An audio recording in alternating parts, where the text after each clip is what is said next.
Okay, so we're going to do a quick talk about timing belts. This is something that a lot of people seem to think they know a lot about, other people not so sure. There's a lot of information all over the place about different timing belts, different vehicles, different manufacturers. They all use different ways of replacing it. Does your vehicle even have a timing belt? This is the things you need to find out. If it doesn't, cool. If it does, then you need to refer to manufacturer's instructions. Autodata is a good place to start. Speaking to the dealer. Don't speak to your mate down the pub. They're all different. Speak to an expert, because if it breaks, you're in trouble. Timing belts, if they snap, you get parts inside the engine which are synchronized that are rotating. The timing belt breaks. They don't rotate in synchronization anymore. They collide into each other and it's catastrophic for the engine. Even to the point where engines get written off for it. But whatever happens, it's a big repair bill. Back in the day, there used to be safe engines, meaning that if the timing belt snaps, they don't damage internally. There are little, if none, of those around anymore. So really important, guys, get your timing belt checked and or replaced. So first things first, how do I know? As I say, check with your, sometimes it's in your instruction manual, depending on vehicles, manufacturers. And sometimes it will be on the manufacturer's website. Speak to your service centre, speak to a couple service centres, because some people might be fibbing to try and get you in. So have a word with a few people. You'll pretty soon come up with a good idea. A rule of thumb, some cars they'll do 10 years, 100,000 miles. Other cars will do 5 years, 80,000 miles. All right.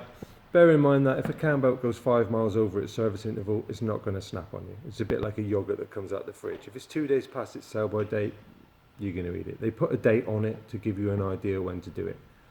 So don't panic if it's a little bit out of date, but if it hasn't been done, your car's 10 years old, you definitely want to be looking at doing it. So there's a good example here, this car here that I'm looking at right now. It's been serviced immaculately. It's been really well looked after. The guy's given it a full service every time, even though he didn't need to, and yet he's never done the timing belt. So this is a problem that we have to bear in mind. It's been serviced well, it's been looked after well,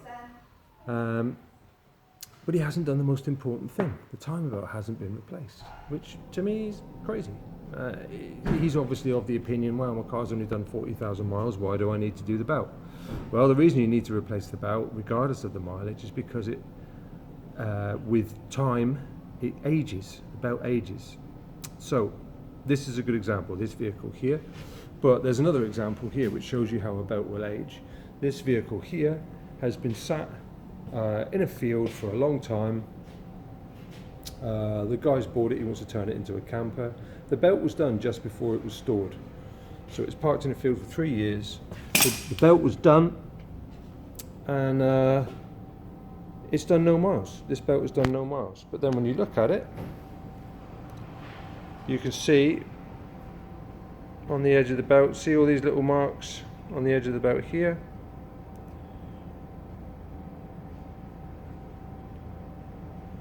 Difficult to show. There. See where it's all perishing? That belt has done no miles. It's done about 200 miles. And yet it's perishing. So timing belts, they perish and they wear out regardless of mileage. Don't just base it on mileage and don't just base it on time. There's a time or a mileage interval for all timing belts. Check it out, be informed, get it done. Don't destroy your engine. See ya.